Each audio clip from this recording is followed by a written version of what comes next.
Yo, what's up? Um, Today I want to talk a little bit about THAC0. Uh,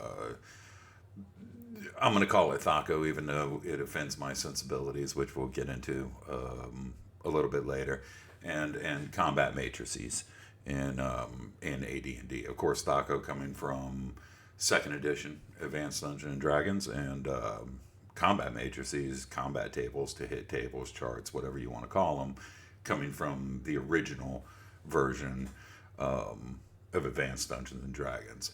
I've got a couple of notes over here just to remind me of what I intend to cover. And over here on the top left, right above my head, I've got a poll that I ran. I ran a poll on X to sort of get people's opinions on THAC0. It's a little hyperbolic with all the exclamation marks and that sort of thing. And it doesn't have a lot of votes. It doesn't have a lot of engagement or anything like that. I really didn't expect that. But what I did expect was that the people that I wanted to hear from and I was most interested in their opinions on were the people who were naturally going to respond to this. And I think it probably captures a reasonable representation of sort of both camps. Because there's camps with this stuff, right? And most people who have been in the hobby long enough, and specifically been in Advanced Dungeons and Dragons long enough, know that there are camps. THAC0 is one of those things that people seem to either love or they hate. And I'm personally of the mindset that there's sort of a middle ground. But I doubt this is going to make everyone happy. If even one person's happy, then that's great too. So I want to start by talking a little bit about combat matrices. Okay, combat matrices in AD&D, the first edition of the game specifically. So combat matrices, most people who have been involved in the hobby and that sort of thing know that there's a number of tables for saving throws, attacks, that sort of thing that vary by the primary class, or so there's subclasses of the primary classes, and they all use the same matrix. So, for example, your fighter, your barbarian. Well, let's not talk about the barbarian. Your fighter, your ranger, your paladin, your bard. They all use the same set of matrices, the same combat attack table. Okay, your illusionists and magic users are the same. Your thieves and assassins do the same thing. Your clerics and druids do the same thing. And it's always been an interesting way to handle it and an interesting representation. And there's a number of reasons for that from my perspective. So I'm just going to go ahead and get into the tables themselves and start talking about that a little bit. Let's see here. I think I just passed them. First off, I want to talk a little bit about the combat tables and how to use them. Specifically, as it's listed in the first edition Dungeon Master's Guide. So we're looking at, to use the combat tables, we're looking at finding the level of the attacker on the appropriate chart and matrix that find the level of the attacker on the appropriate chart and matrix that with the armor class of the defender. The resulting number or greater must be rolled on a d20 for a successful hit. Penalties and bonuses may modify either the die roll or the number needed to hit as long as one method is used consistently. Okay, so that can be a matter of contention. Generally speaking, everybody that I've ever played with and everybody that I know, when they're playing Advanced Dungeons and Dragons, they'll add their modifiers. If it's a negative add modifier, gets added for a negative result, and if it's a positive modifier, it gets added for a positive result. Obviously, so this information below. Attack matrices for missile and melee combat, clerics affecting undead, psionic combat. It sort of goes through the whole thing and kind of lays out, the foundation for how to use these tables. Now, if you're using these tables, certainly you have a specific way that your players and that you handle adding your modifiers, whether or not you take your modifier off the roll that you need to hit or you add it to the roll to determine whether or not you hit. That's a matter of personal preference, but consistency is key there. If we come down and actually look at these tables, we'll see a little bit about what I was talking about with the classes and the subclasses. So looking at the attack matrix for clerics, druids, and monks, I forgot about monks, we can see a table that would normally be cross-referenced. Okay, so normally you would take your final to hit roll, after modifiers, and you would cross-reference it on the table to determine whether or not the player character hits the opponent. And typically that type of information would be on the DM screen. I think in the players' screens that they ended up introducing in 1985 or thereabouts, there might be attack matrices on those too. I haven't looked in a while. But the idea is that you roll against this table. It gets cross-referenced, whether that's by the DM or by the player, to come up with an eventual armor class that's been struck successfully by the attack. If you don't hit the armor class, the attack's a miss. If you do hit the armor class, the attack is successful. Looking at it, you'll come to notice that there's a pattern involved in the table. Okay, first off, it progresses every set number of levels, and it's not entirely consistent. You can see here that 20, 18, 16, 14, 12, 10. The next logical number in the progression would be 8 if we're following the pattern, but most of this stuff has been done for a purpose, and you can dig deeper into it to understand why that's been done, or to try to understand why that's been done, but you need to take a holistic approach to doing so in order to understand sort of, I wouldn't necessarily say the game balance of the mechanics, but how different classes and monsters, how they all interact.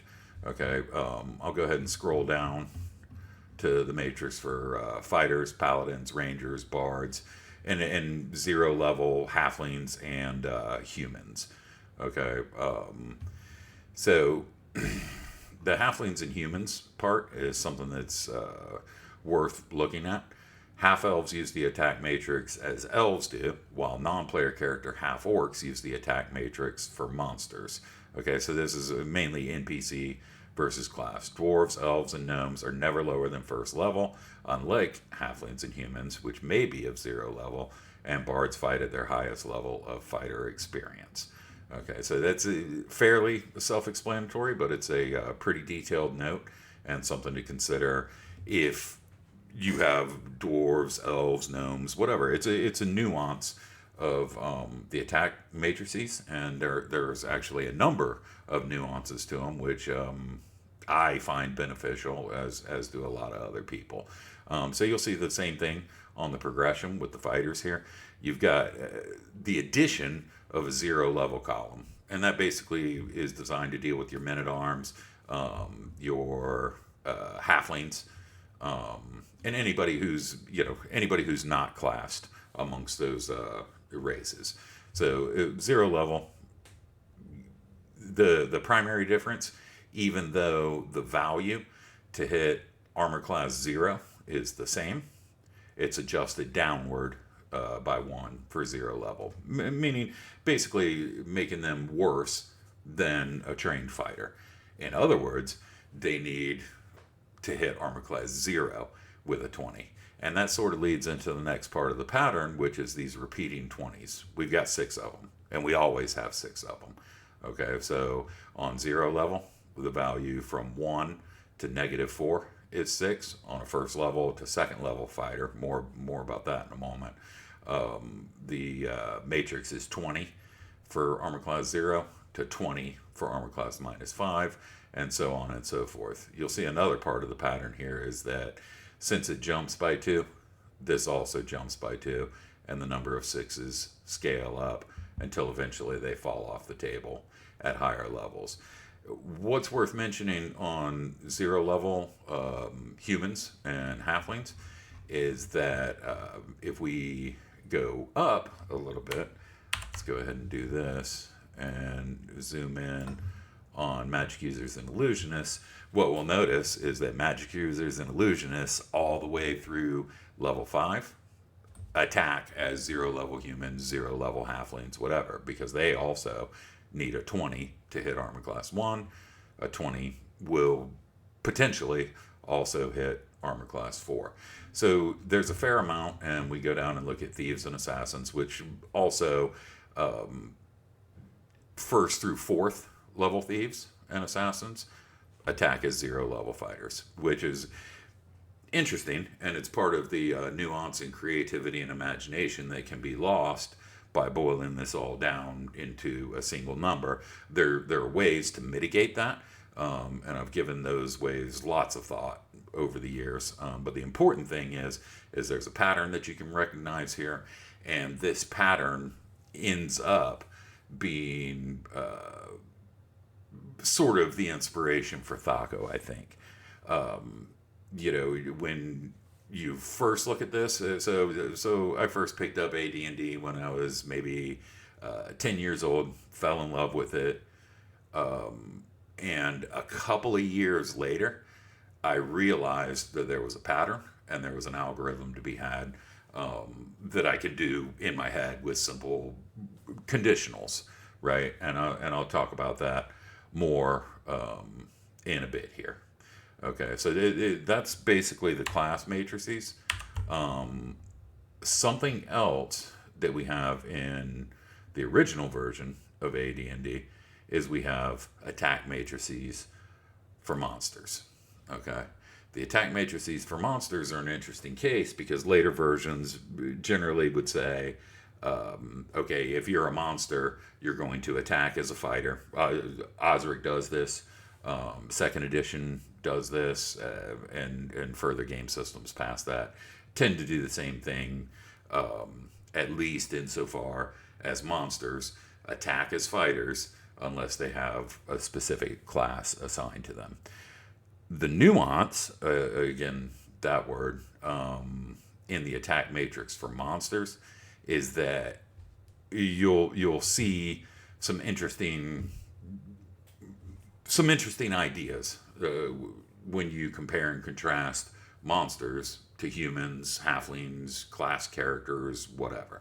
Okay, so essentially we have the same matrix for 0 level fighters as we do for 0 level fighters, first to 5th level magic users, 1st to 4th level thieves and assassins, all use the same matrix as monsters up to 1-1 hit dice.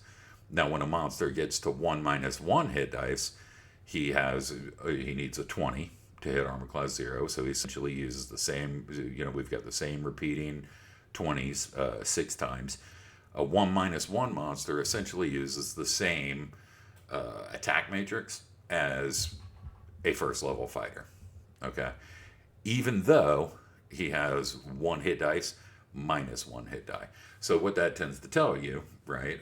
It at least gives you some imaginative fuel to work with. What that tends to tell you is that a 1-1, even though he might have fewer hit points, a 1-1 hit die creature is just as strong as a 1st level fighter who might have 1 hit point more. Thinking about it imaginatively, it kind of takes you to a place where you can say, well, first off, the monsters at an equal power level have a stronger curve. They're more powerful. So a 1-1 monster being equal to a level 1 fighter shows that monsters have a higher capability or a higher percentage of making a successful attack than that 1st level trained fighter does. And it continues to scale this way. all the way until I believe, say, a 13th level fighter actually starts to become more powerful than, or have a higher likelihood to hit than a monster of the same hit dice or levels. As we take it a little bit farther, we can look at one minus. Well, we looked at one minus one. We can look at one hit die, and one hit die, the THAC0 is reduced. Well, not the THAC0, but the number to hit armor class 0 is reduced to 19. That reduction to 19 under typical rules, though there is an option later, under typical rules, that's not available to a fighter. Okay, so a fighter first and second level needs a 20 to hit armor class 0. A monster of one hit die, which is going to comprise a lot of your monsters. I don't know the number offhand, although it's pretty easy to dig up. But they have a value of 19 to hit AC 0. So what we're looking at there is that they fit right in the niche between a first level fighter and a second level fighter. When we move on to 1+1 or better, we're looking at an 18 to hit AC 0. Okay, a fighter at third level needs an 18 to hit AC 0. So your 1+1 creature, for example, effectively fights as a third level fighter, even though he might only have one more hit point than a third level fighter. So it continues to show you that for whatever reason, and you can make it a in-world reason or whatever you want to do with it, is that monsters, at least in first edition Advanced Dungeons and Dragons, monsters are more combat capable than classed humans are, and unclassed humans for that matter. And it continues to progress that way, but again, you'll see the repeating 20s here until they end up falling off somewhere thereabouts in level 13 or so. What ends up happening is a level 13 fighter will surpass in hit capability or probability, will surpass a 13 hit die monster, provided that monster doesn't have a fighter class or something. And that sort of leads into one of the problems of having the monsters fight as fighters if they don't have a class, rather than using a dedicated attack matrix for monsters. So basically, the later systems, including Osric for its own reasons, toss this table, and monsters are never given back the parity that they lose by the removal of this table. Also of interest is this special note down here. Okay. Also of interest is any plus above +3 equals another hit die. So if we take that monster that has hit dice of 1+, okay, 1+1, 1+2, 1+3, okay, all have the attack matrix of a third level fighter, but once he hits 1+4, now he has the attack matrix of a fifth level fighter. So it's really all kind of tied together and represents a reason to have plus or minus hit dice. There are other reasons too, but that's not the point of this video. Typically they relate to saves, saving throws and that sort of thing. But what's interesting to me is that if you're going to take out the monster attack matrix, then there's really no point to have any modifiers to hit dice whatsoever. And I find it an interesting choice that later systems have decided to take this away for that purpose. So it kind of went through the matrices, right? The class matrices, the monster matrices, the special considerations, which is what I just covered. I touched on patterns earlier. I didn't necessarily touch on calculations, but I mentioned it. One can easily look at this matrix and develop a pattern from it and develop an algorithm in their own mind in order to be able to handle it in a regular advanced Dungeons and Dragons game. And there's benefits to that, as long as you're aware of what's necessary to make sure that it's accurate. Okay, but I'll get towards that at the end. Next up, we'll go ahead and look at THAC0 in second edition Advanced Dungeons and Dragons. Okay, the first thing I want to do is we'll jump on over to the player's handbook here, right?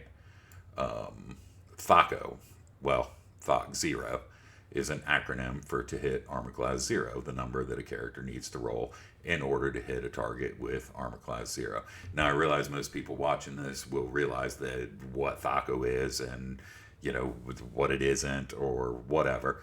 But that's one of the problems that I have with it, and it kind of sort of hits on one of the poll options, which is name sucks, right? I don't know that you can have an acronym with letters and numbers in it. At least I'm not familiar with any.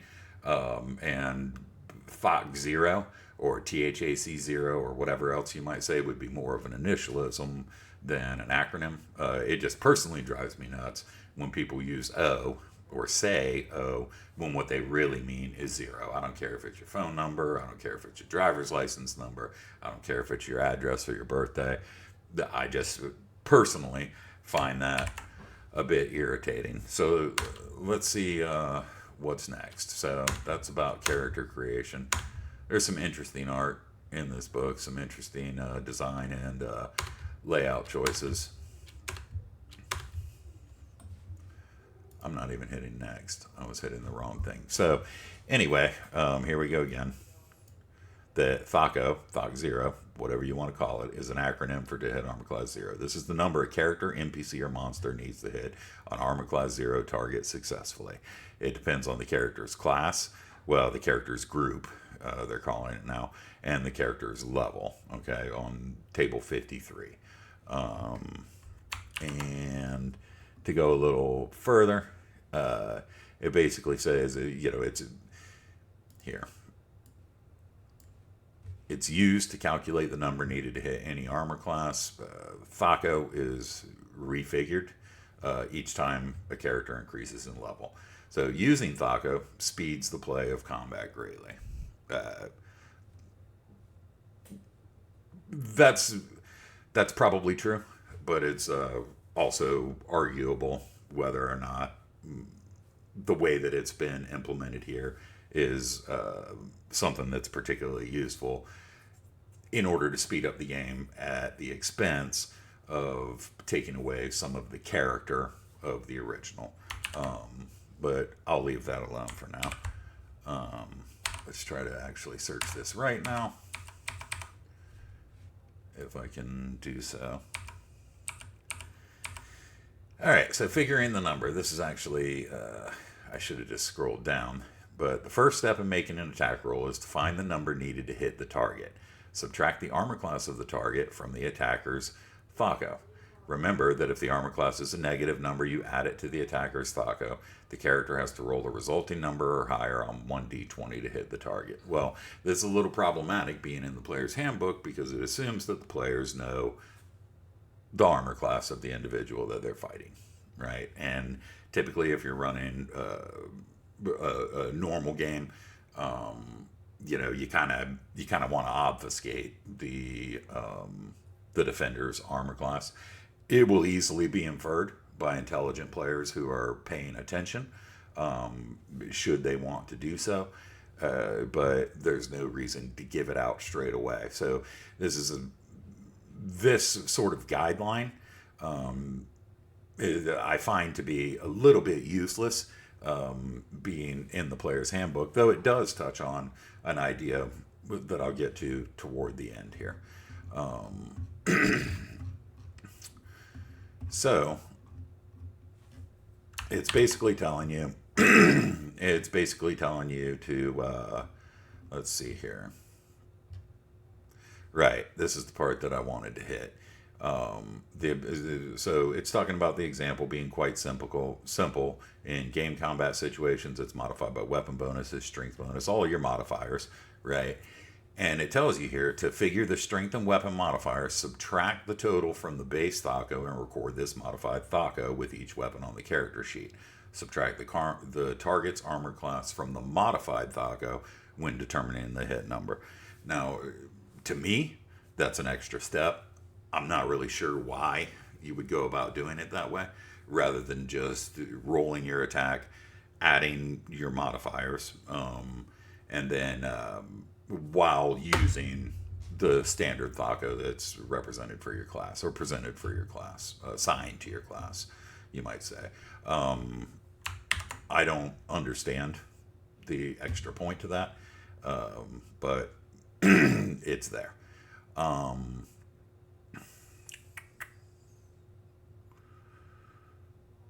Okay, and then we've got some information about weapon type versus armament modifiers. That's a different subject. So when we look at THAC0 here, again in the player's handbook, to make an attack roll, the character's THAC0 must be known. This depends on the group and level if the attacker is a player character or NPC, or the hit dice if the monster or if the attacker is a monster or an animal. All first level characters have THAC0s of 20, regardless of class. So what we can see right here is that the entire idea of the 0 level human, the 0 level halfling, the illusionist, magic user, thief, assassin being worse fighters than the fighter class is completely eliminated by the rule set. Okay. Some people may like that. I personally don't. And I think a lot of people who play Advanced Dungeons and Dragons, who have a history of the original version and maybe have moved through the versions as I did, find to be a little distasteful. Everything you take out of the original, to me, detracts from the character of the game as a whole. So they tell us for level 1 through 20, because there's a level cap of 20 in 2E, I guess. 1 through 20, consult table 53. Okay, and then I guess it's not a level cap, but if you have a character that's higher than 20th level, I haven't played 2E in a long time. I played it for years and years, but I haven't played it since 1996, maybe. But they give you this helpful improvement rate for the characters group in table 54, which will match up most likely to the improvement rate that's given through the levels for each class up until level 20. Okay, so here's your improvement rate. Priest, 2 every 3. Rogue, 1 every 2. Warrior, 1 every 1. Wizard, 1 every 3. That sort of thing. Now, we'll recall that in Advanced Dungeons and Dragons, Warrior, which would be a fighter, paladin, ranger, bard, warrior, was 2 points, okay, every third level, all right, or yes, 2 points every third level.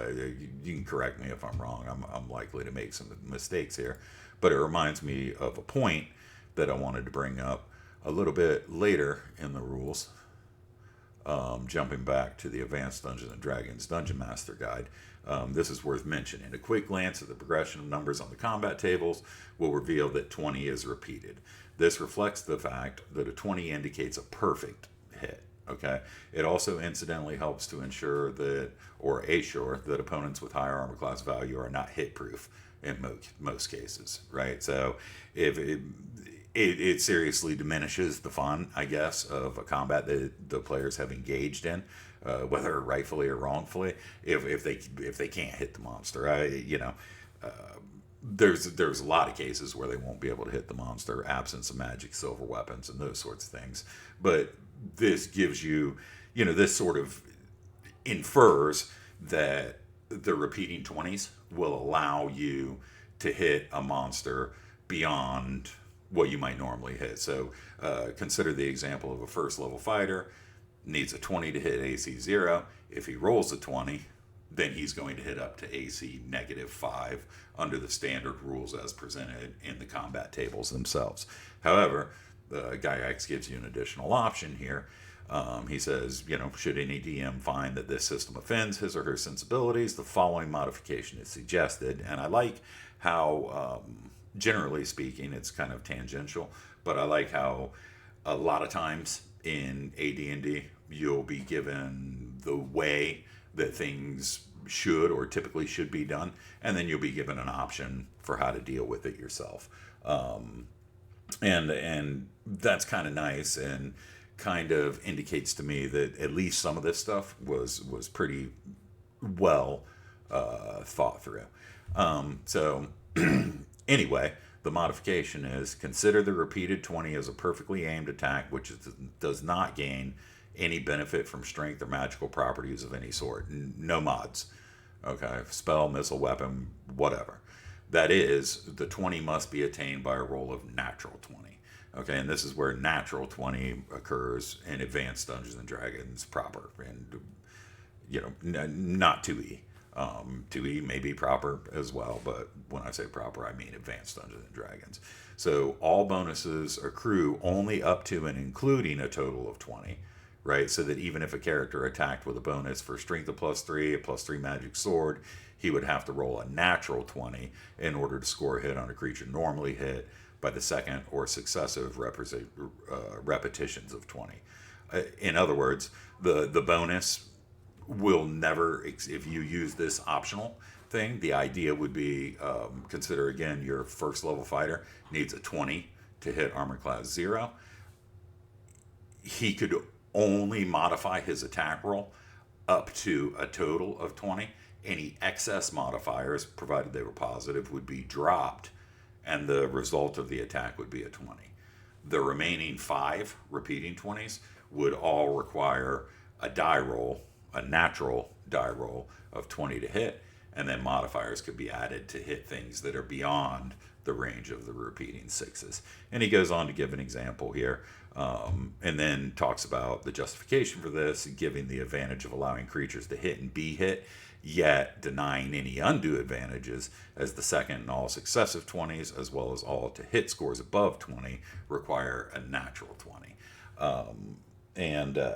So using a system like this actually gives natural 20 a meaning, beyond critical hits and that sort of thing, which typical games of AD&D don't use.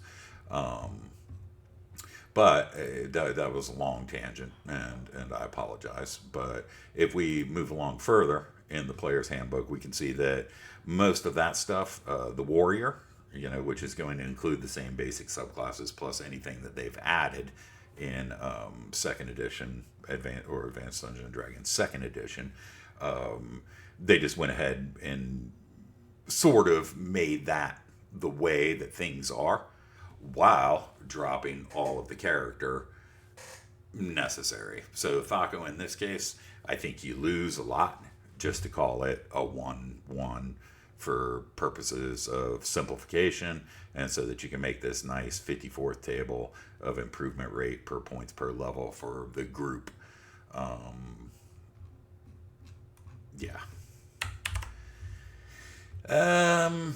Okay, then we can look at calculated THAC0s, right? So our calculated THAC0s, we've got the same basic type of idea. All they've done is really taken this out and extrapolated it across all level values up to level 20.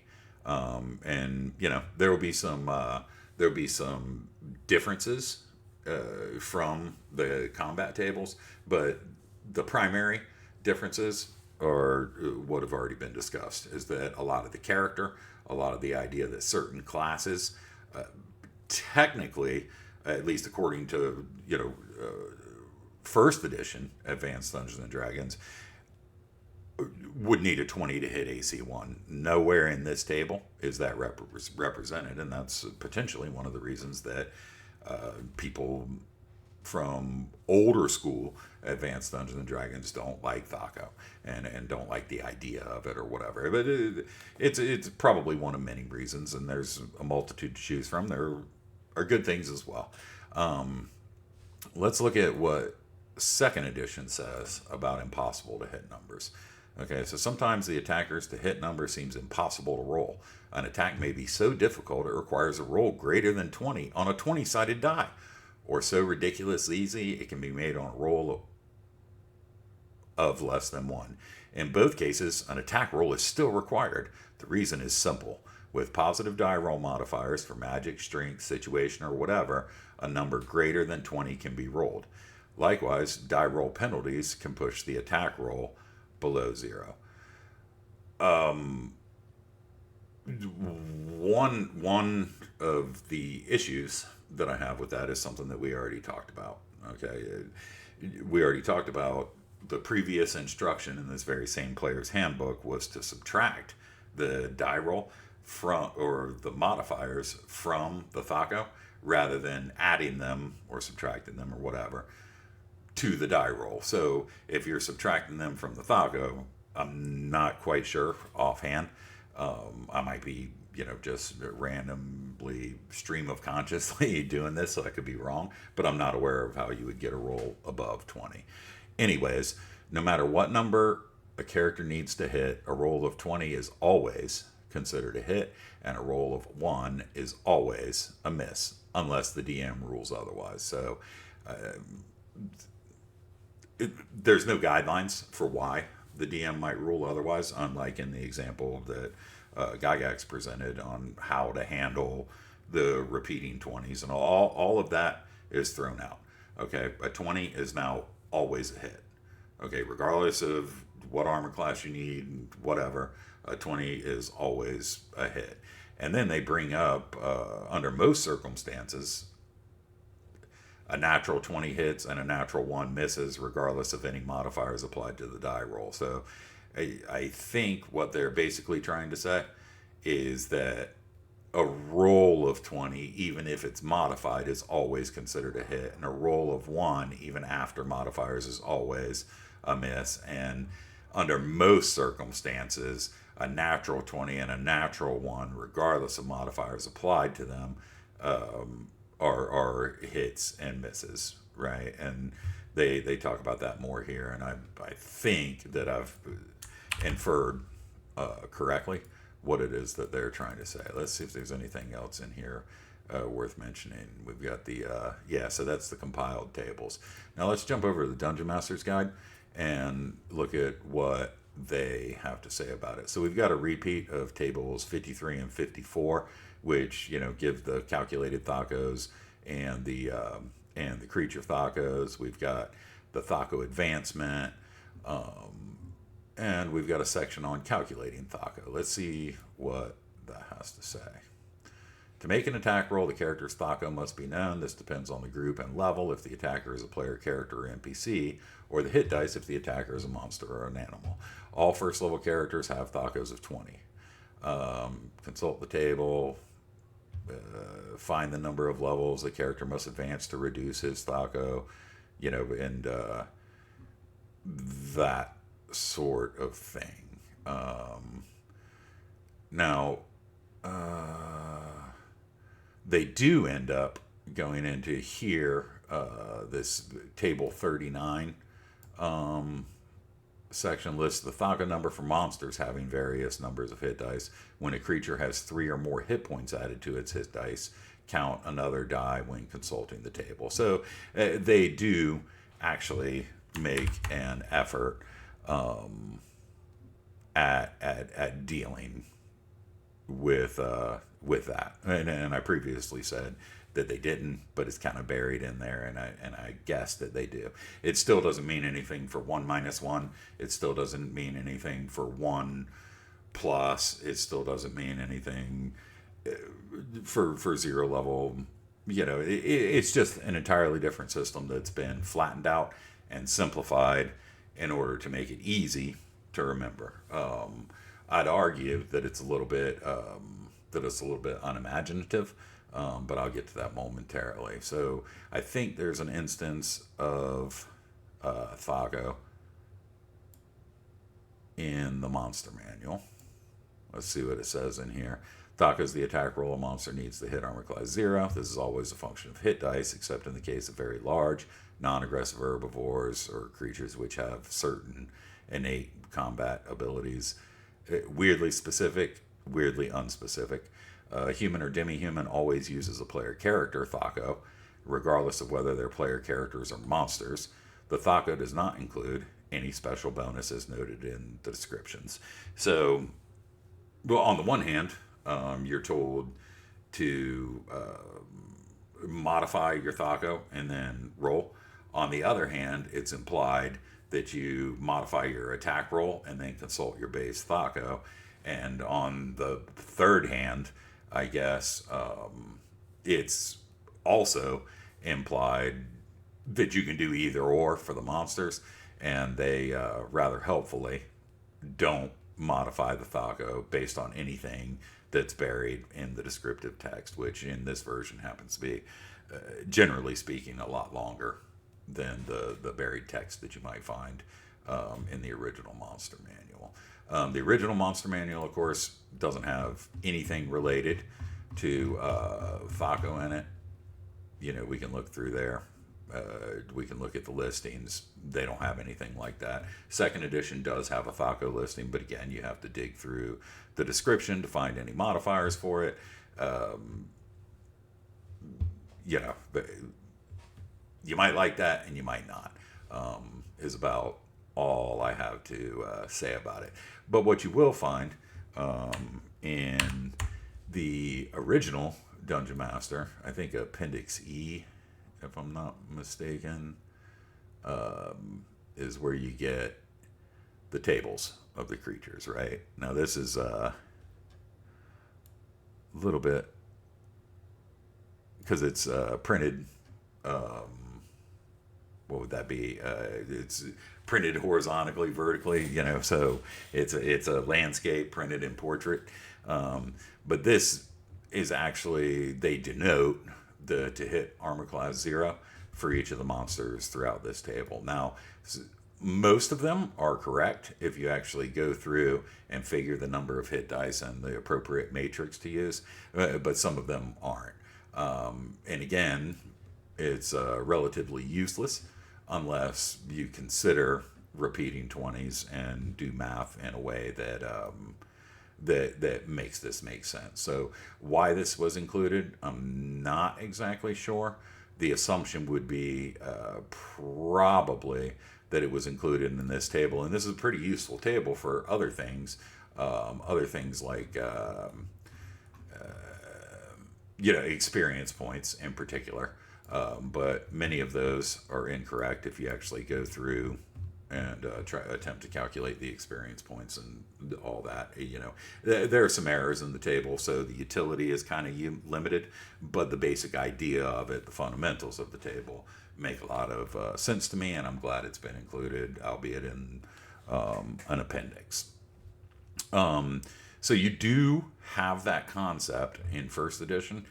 I think including the concept and building upon it in second edition was a good idea.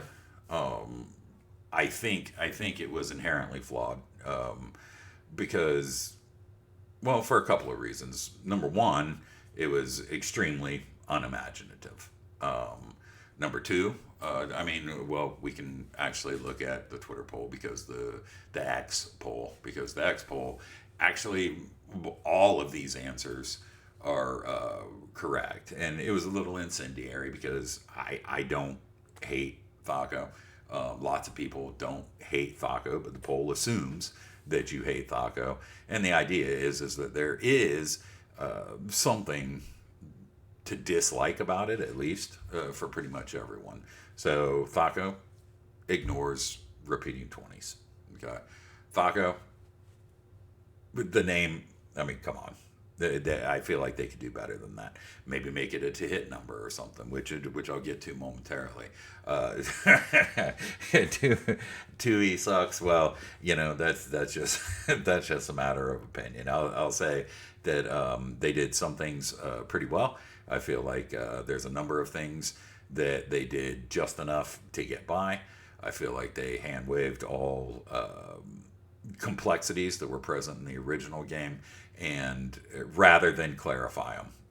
Basically, you run down a checklist, you say, oh, this is a little bit complex, cross it out, and either eliminate it entirely or replace it with something that's simplified. Whereas I find that first edition Advanced Dungeons and Dragons sort of didn't tell you how to think; it more taught you how to think, which is where the patterns and stuff in the combat matrices come into play for somebody like me, which I'll hit in conclusion. And then matrices for the win. Yeah, they're great. The tables are great.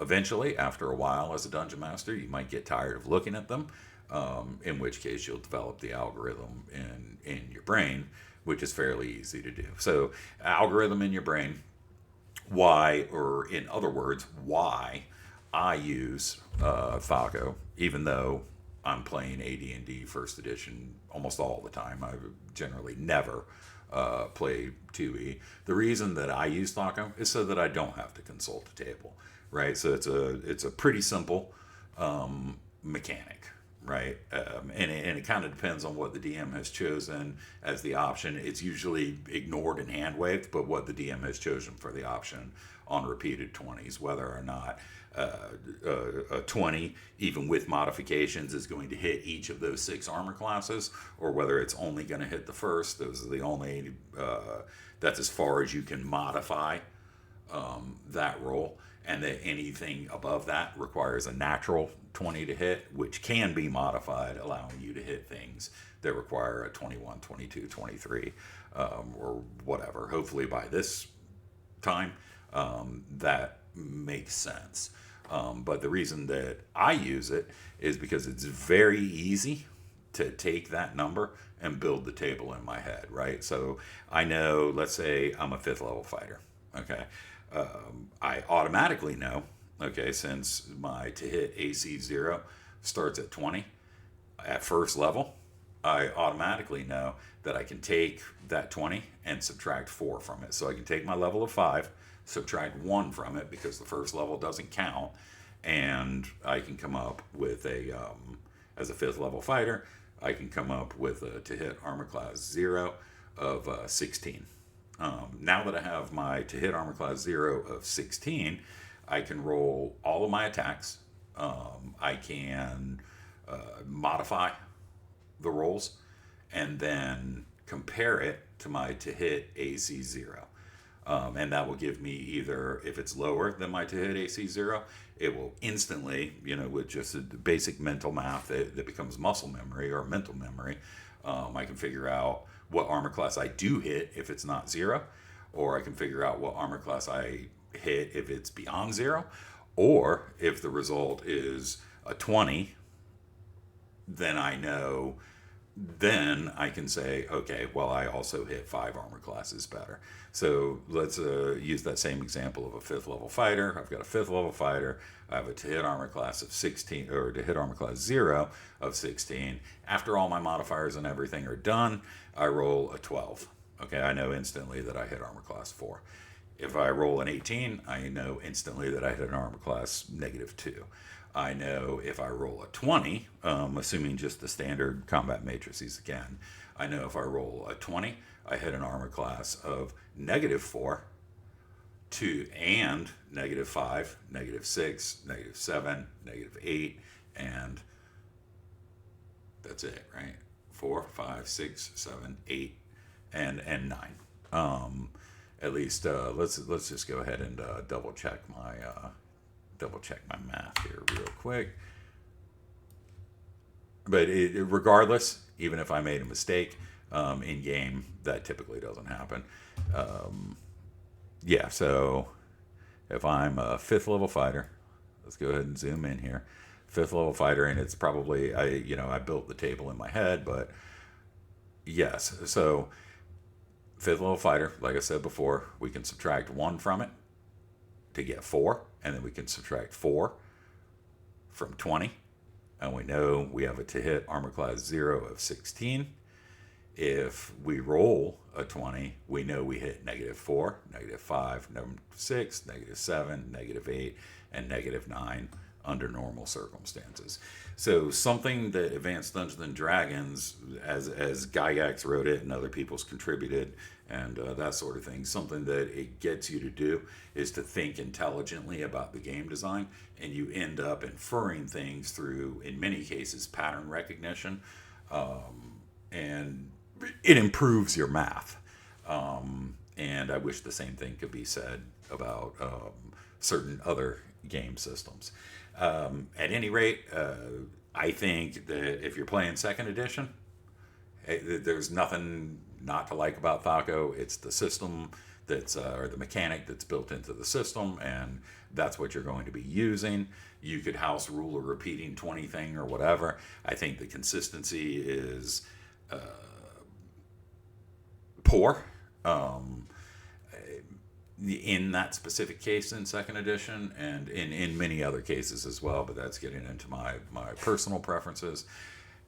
On the other hand, I think that THAC0 is actually very valuable in regular Advanced Dungeons and Dragons. I wish second edition had come up with a more imaginative way to handle it. They could have called it something other than THAC0. They could have retooled the combat system, and they could have said, hey, this is your to hit number. And you have a to hit number, which represents an armor class of 0, and say your to hit number is 16, and then you could directly take defensive numbers from an opponent and apply them against that, which would eliminate the entire idea of an expanding matrix or some other game mechanic. I get that they didn't want to upset a customer base or deviate too far from the rule system or whatever, but if you're going to deviate from the system that's already in place, please don't dumb it down. Okay, and that's well, that's all I really have to say about that. In first edition Advanced Dungeons and Dragons for DMs, it can make things easy if they want to use it, but the DM is only going to be benefited really as much as the players can make his job easier. And as a player, using the THAC0 system that I laid out allows me to nearly instantly, after rolling the dice, to tell my DM, hey, I hit armor class 5. Okay? If I tell the DM, hey, I hit armor class 5, I don't need to know the AC of the monster. Now remember, I'm going to be able to infer it anyway, if I'm paying attention and kind of have an understanding of the rules. I don't think that this necessarily allows me to infer it any quicker. It prevents the DM from having to look at a table, and it keeps the game moving. So in finality, and in the final part of yes, THAC0 ignores repeating 20s, and it sucks because of that. The name sucks. 2E doesn't necessarily suck. So that, keep the pitchforks in the shed or whatever, and matrices win, and THAC0 has a place in both systems. If anybody actually watched this for this long, this is way longer than I expected it to be.